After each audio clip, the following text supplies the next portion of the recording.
Long hollow cylinder के अंदर magnetic field जो है वो कितनी होती है वो निकालते हैं।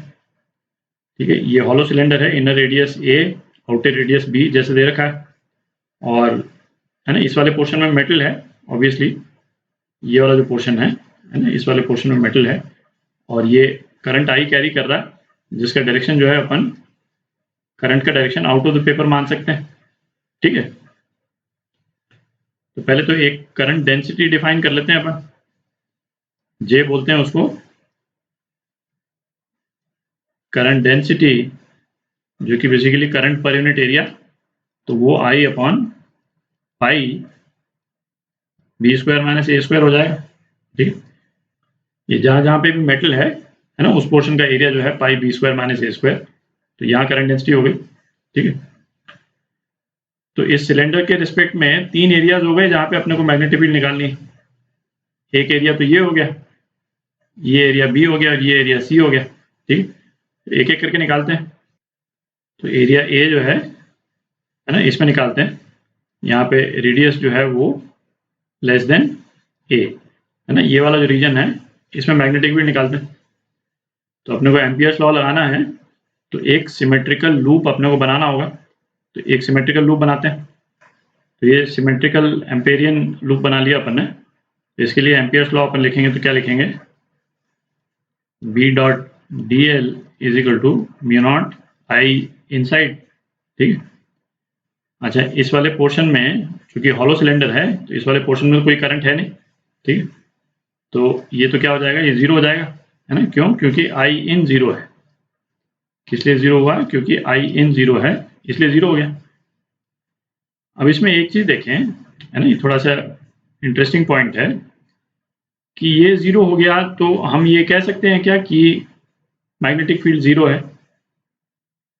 इसका इम्प्लीकेशन ये हम कह सकते हैं क्या मैग्नेटिक फील्ड जीरो है, या मैंने क्वेश्चन मार्क लगाया है, अभी कुछ कह नहीं रहे हैं।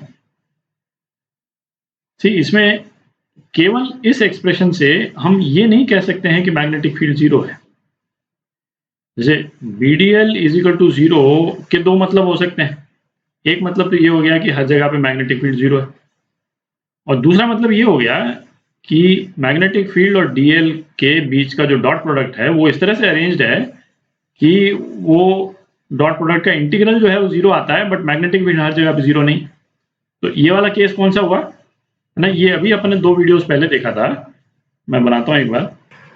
जैसे ये सिचुएशन अपन ने डिस्कस की थी, है ना, 1-2 वीडियोस पहले, जिसमें यदि ये एम्पेरियन लूप अपन लेते हैं और करंट कैरिंग वायर इसके बाहर रख देते हैं अपन। ठीक है, इसमें यदि इसको यदि अपन कैलकुलेट करेंगे इस एम्पेरियन लूप के लिए, तो ये भी जीरो आएगा। और ये जीरो क्यों आएगा, एग्जैक्टली इस रीजन के कारण। किस रीजन के कारण, करंट जो है वो जीरो है। ठीक है, इस लूप के अंदर करंट जीरो है, तो as per Ampere's law zero हो गया। ठीक है, पर इसका मतलब ये नहीं है कि इस एम्पियर्स लूप में हर पॉइंट पे मैग्नेटिक फील्ड जीरो है ना, ये तो बिल्कुल ही गलत हो जाएगा, क्योंकि मैग्नेटिक फील्ड तो अच्छी खासी है उसमें, हर पॉइंट पे ये जो लॉन्ग करंट कैरिंग वायर है ना, इसके कारण मैग्नेटिक फील्ड तो होगी, मतलब ये तो सर्कुलर मैग्नेटिक फील्ड प्रोड्यूस कर ही रहा है। आप देख रहे हैं, मैग्नेटिक फील्ड तो है ही, पर इसमें इस वाले सिचुएशन में अपन ने क्या डिस्कस किया था कि वो जो डीएल का जो डायरेक्शन है ना, यहाँ पे डीएल का ये डायरेक्शन था और यहाँ पे डीएल का ये डायरेक्शन था। ठीक है, और यहाँ जैसे मैग्नेटिक फील्ड इस डायरेक्शन में थी और यहाँ मैग्नेटिक फील्ड जो है वो इस डायरेक्शन में हो जाती, तो BDL जो है ये B और ये B है ना, BDL इस वाले पोर्शन में नेगेटिव था और इस वाले पोर्शन में पॉजिटिव था। ठीक है, तो वो इस तरह से BDL का जो सम आता है ओवर द क्लोज लूप ये जीरो आता है, पर इसका मतलब ये नहीं है कि एम्पियर्स लूप के हर पॉइंट पे मैग्नेटिक फील्ड जीरो है ना। तो ये हम नहीं कह सकते हैं, केवल इस एक्सप्रेशन से ये अभी हम नहीं कह सकते हैं, हमको थोड़ा एनालिसिस और करना पड़ेगा। तो क्या एनालिसिस करना पड़ेगा कि ये जो एम्पियर्स लूप जो अपन ने बनाया है, इसमें मैग्नेटिक फील्ड और डॉट DL उसकी वैल्यू क्या आती है ना, वो अपने को निकालना पड़ेगा, उसको एक्सप्रेशन में डालना पड़ेगा, फिर देखते हैं क्या आता है। ठीक है, करते हैं उसको। तो अब इसका मतलब क्या हुआ कि अपने को एम्पियर्स लूप के रिस्पेक्ट में जो मैग्नेटिक फील्ड है ना, यदि वो मैग्नेटिक फील्ड होती तो उसका क्या डायरेक्शन होता उसका अपने को असेसमेंट लेना पड़ेगा, ठीक है, क्योंकि अभी अपन नहीं कह सकते कि B 0 है या नहीं, ठीक है। अब जैसे यदि कोई एक सिंगल करंट कैरिंग वायर होता और उसके चारों तरफ यदि जब अपन लूप बनाते हैं, ऐसे करके जब इसके चारों तरफ लूप बनाते हैं, तब हमको मालूम है कि मैग्नेटिक फील्ड जो है वो इस एम्पेयर्स लूप जो है वो इसके टेंजेंट पे रहती है, और जो DL है, DL भी इसके टेंजेंट पे रहता है, तो B और DL के बीच में एंगल 0 रहता है, ठीक है। ये तो हो गया सिंगल वायर कैरिंग करंट के रिस्पेक्ट में जब अपन कैलकुलेट करते हैं। तो इस वाले केस में अब हमको यदि डायरेक्शन निकालना है, तो हम ये नहीं कह सकते हैं सीधा कि मैग्नेटिक फील्ड जो है वो इस एम्पियर्स लूप के टेंजेंट में ही होगी। तो इस एम्पियर्स लूप पे मैग्नेटिक फील्ड किस डायरेक्शन में होगी, तो इसको असेस करने के लिए है ना एक दूसरा डायग्राम बनाते हैं। तो यहाँ पे अपन ने क्या किया, एक थिन हॉलो कंडक्टिंग वायर ले लिया, है ना। ये तो थोड़ा सा जैसे थिक था, इसमें ये बेसिकली शेल है, वायर है जो एक थिन शेल के रूप में है, ठीक है। अंदर से कंप्लीटली हॉलो है, थिकनेस इसकी बहुत कम है, ठीक है। तो इस वायर को अपन विजुलाइज कर सकते हैं कि इसके अंदर, अच्छा, इसमें करंट जो है वो आउट ऑफ द पेपर आ रहा है, ठीक है। इसको हम विजुलाइज कर सकते हैं कि छोटे छोटे करंट कैरिंग वायर्स हैं, है ना। इस शेल को हम ये विजुलाइज कर सकते हैं, छोटे छोटे करंट कैरिंग वायर्स हैं, ठीक है। अब ये जो एम्पियर्स लूप जो अपन ने बनाया है ना, इसका कोई भी एक पोर्शन ले लें अपन, सपोज ये वाला पोर्शन ले लिया, ठीक है। जो ये वाला वायर है, हमको हमारा इंटेंशन क्या है, केवल ये पता करना है कि डायरेक्शन क्या होगा मैग्नेटिक फील्ड का इस एम्पियर्स लूप पे। यदि इस वाले केस में अपन डायरेक्शन निकाल लेते हैं, तो इस वाले केस का डायरेक्शन भी सेम ही हो जाएगा, क्योंकि इस वाले केस में तो बेसिकली क्या है, ये इस तरह के कंसेंट्रिक शेल्स हो जाएंगे ढेर सारे, ठीक है, पर डायरेक्शन तो निकल ही जाएगा। अभी मैग्नीट्यूड में नहीं जा रहे हैं, केवल डायरेक्शन में जा रहे हैं। तो इस वाले पॉइंट पे ये जो बीच वाला जो पॉइंट है, जो सबसे क्लोजेस्ट है, इसके कारण मैग्नेटिक फील्ड जो है वो किस डायरेक्शन में होगी, इस डायरेक्शन में होगी, दिख रहा है, ठीक है। अच्छा, अब इसके लेफ्ट हैंड साइड में जो वायर है, इसके कारण मैग्नेटिक फील्ड जो है वो थोड़ी सी इस डायरेक्शन में होगी, ठीक है। अच्छा, और इस वाले वायर के जो जस्ट लेफ्ट में जो वायर है, इसके कारण मैग्नेटिक फील्ड जो है वो किस डायरेक्शन में होगी, इस डायरेक्शन में होगी, दिख रहा है। अच्छा, अब इसमें ये तो अपन देख ही सकते हैं कि इस वायर के ये जो बिल्कुल इसके डायरेक्टली अपोजिट वायर है, वो तो जो मैग्नेटिक फील्ड दे रहा है वो तो एम्पियर्स लूप के टेंजेंट डायरेक्शन में ही दे रहा है, ये तो क्लियर ही है। इसके दोनों तरफ जो वायर्स हैं वो एम्पियर्स लूप के टेंजेंट में नहीं दे रहे हैं, पर उनका जो नेट रिजल्ट है मैग्नेटिक फील्ड का, जो इस वाले डायरेक्शन में जो मैग्नेटिक फील्ड होगी वो तो आपस में एक दूसरे को कैंसिल आउट कर देगी, इस वाले वायर के कारण और इस वाले वायर के कारण, है ना। बना देता हूँ, नहीं तो डायग्राम थोड़ा कॉम्प्लिकेट हो जाएगा, बल्कि बना देता हूँ, है ना। एक कंपोनेंट इस डायरेक्शन में हो जाएगा, एक कंपोनेंट इस डायरेक्शन में हो जाएगा, वो कैंसिल आउट हो गया, ठीक है।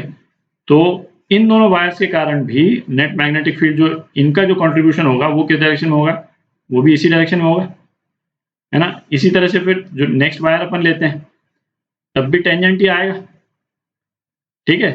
अच्छा, अब क्या है, जैसे जैसे आप नीचे की तरफ जाते हैं आप, है ना, हम ये देखते हैं कि जो मैग्नेटिक फील्ड का डायरेक्शन है वो चेंज हो गया।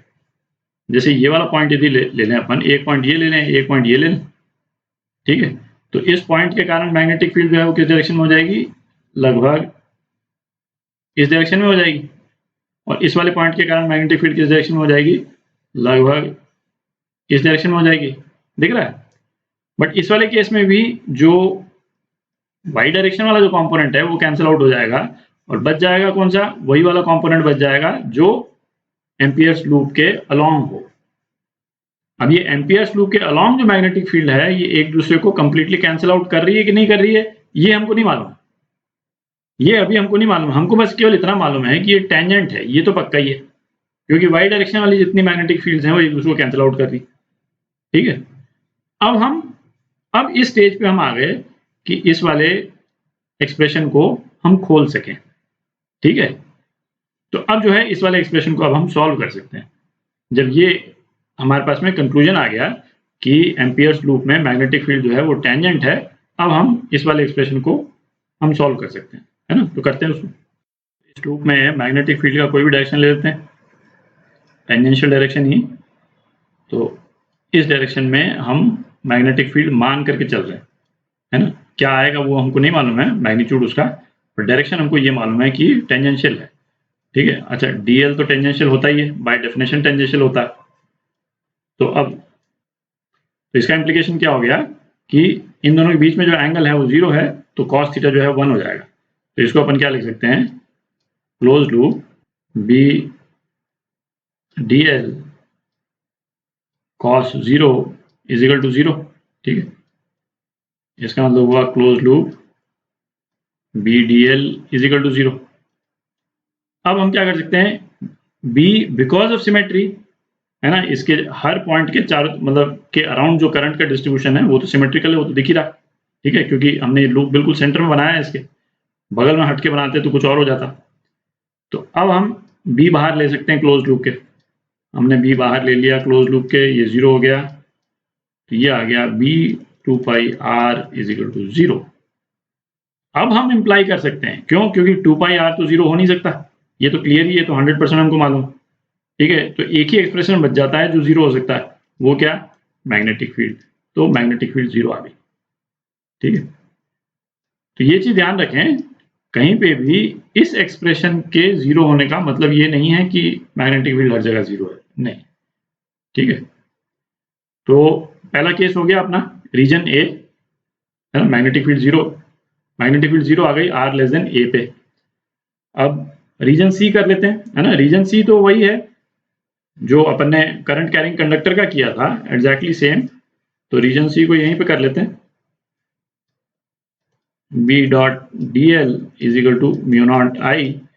अच्छा, तो इसमें बेसिकली एम्पियर्स लूप जो है वो जो ये वायर है ना, इसके बाहर अपन बनाएंगे। तो मैं बना ले रहा हूँ, आप विजुलाइज कर ही सकते हैं, है ना। ये केस तो चूंकि अपन पहले कर चुके हैं एक तरह से, करंट कैरिंग वायर तो कर ही चुके हैं, लॉन्ग करंट कैरिंग वायर, तो वैसा ही है, बिल्कुल सिमेट्रिकल लूप भी है। तो ये कितना हो गया, अच्छा, इसमें तो मैग्नेटिक फील्ड और डीएल के बीच में एंगल 0 है ही, ठीक है, इसमें तो उतना डिटेल एनालिसिस करने की भी जरूरत नहीं। तो b into 2 pi R is equal to mu naught I, long conducting wire वाला जो रिजल्ट है वही आ गया, mu naught I by 2 pi R. ये किस वाले रीजन के लिए आया है, सी रीजन।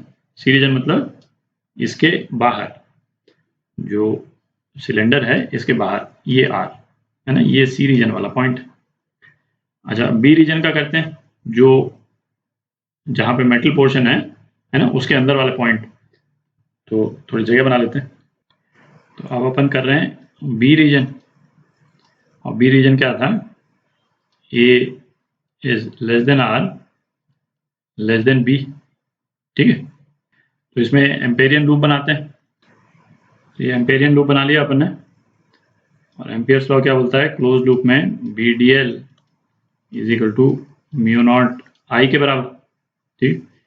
अच्छा, बाय सिमेट्री हम ये तो कह ही सकते हैं कि बी का मैग्नीट्यूड जो है इस एम्पियरियन लूप पे थ्रू आउट सेम होगा, ठीक। और जो एनालिसिस अभी अपन ने किया था उसका बिल्कुल सिमिलर एनालिसिस करके अपन ये भी कंक्लूजन लगा सकते हैं कि जो मैग्नेटिक फील्ड का डायरेक्शन होगा इस एम्पियर्स लूप में, ये टेंजेंशियल होगा, ठीक है। Through out the amperes loop जो है वो टेंजेंशियल होगा, और जो डीएल का डायरेक्शन है वो तो बाय डेफिनेशन टेंजेंशियल ही है, ठीक है। तो डीएल और बी के बीच में एंगल जो है वो थ्रू आउट 0 हो गया, ठीक है। तो इसको अपन क्या लिख सकते हैं, close loop B D L cos 0 is equal to mu naught I, ठीक है। अच्छा, ये आई जो है, आई इन बोल देता हूँ इसको, क्योंकि ये है ना, इस कंडक्टर का करंट नहीं है ना, आई तो ये है, आई ये है, ये आई इनसाइड, ठीक है। तो ये क्या हो गया, close loop B D L is equal to mu naught I inside, तो b को बाहर ले सकते हैं। और बाहर क्यों ले सकते हैं? क्योंकि b बिकॉज ऑफ सिमेट्री सब जगह सेम है ना। सिमेट्रिकल एम्पेरियन लूप लेने का मेन पर्पज यही है कि b सेम हो जाए और हम इसको लूप के बाहर ले जाए। हम लूप के बाहर ले गए, dl is equal to mu naught I in, तो b क्या आ गया, dl जो है वो 2πr हो गया है ना, और r क्या है, एम्पेरियन लूप का रेडियस, तो mu naught I in upon 2πr। ठीक। अच्छा, इसमें आई इन क्या हो जाएगा? आई इन हो जाएगा करंट डेंसिटी। ठीक है। और जो इस वाले पोर्शन में जो करंट है जो एम्पेरियन लूप के अंदर है ना, ये वाला जो पोर्शन है सिलेंडर का जहां पे करंट है वो हो जाएगा। तो इसका एरिया कितना है? ए एरिया यदि अपन लेते हैं तो आई इन क्या हो जाएगा, J into pi R square minus A square. ठीक है। तो इसको यहां पे डाल सकते हैं, तो ये क्या हो जाएगा, म्यू नॉट पाई तो कैंसिल आउट हो गया, mu naught J R square minus A square upon 2r। ठीक है। तो ये एक्सप्रेशन आ गया मैग्नेटिक फील्ड का इस पोर्शन में जहां पे कंडक्टर एग्जिस्ट करता है। ठीक है। तो इसको अपन देख सकते हैं कि ये मैग्नेटिक फील्ड जो है वेरी कर रहा है, आर के साथ में वेरी कर रहा है। और तो ऐसे करते हैं, ग्राफ बना लेते हैं कि मैग्नेटिक फील्ड जो है वो आर इजिकल टू 0 से आर ग्रेटर देन बी तक जो है वो किस तरह से वेरी करती है। ग्राफ बनाते हैं जरा। तो ये रेडियस और इसके अगेंस्ट में मैग्नेटिक फील्ड, इसको अपन ड्रॉ करते हैं। तो इसको मान लेते हैं रेडियस ए, जहाँ पे हॉलो है, और फिर ये ए से बी वाला पोर्शन। ठीक है। और ये बी के बाहर वाला पोर्शन। तो मैग्नेटिक फील्ड यदि अपन बनाते हैं तो 0 से ए, तो मैग्नेटिक फील्ड 0 ही है। ठीक है। अच्छा, आर इजिकल टू बी पे ये मैग्नेटिक फील्ड कितनी हो जाती है, ये हो जाती है आपकी म्यू नॉट आई अपॉन 2πb। जो अपन रीजन सी वाला रिजल्ट निकाला था वो भी, उससे भी ये रिजल्ट आता है। और ये रीजन बी से ये जो रिजल्ट आया अपने पास में, ये वाला जो रिजल्ट आया है ना, इसमें आप जे की वैल्यू डाल दें, जे की वैल्यू यहां से डाल दें और आर की वैल्यू बी डाल दें, तो यही आ जाएगा। ठीक है। Mu naught I by 2πb, यानी कंटिन्यूटी है, कोई डिसकंटिन्यूस नहीं जा रहा है। तो और ये जो राइज है वो इस टाइप से राइज करता है। ठीक है। और उसके बाद तो इस तरह से वेरी कर ही रहा है ना। इसके बाद क्या था, mu naught I by 2πr, तो 1/r से वेरी कर रहा है ना, गिर रहा है नीचे। और ये वाला पोर्शन जो है वो ये हो गया। ठीक है।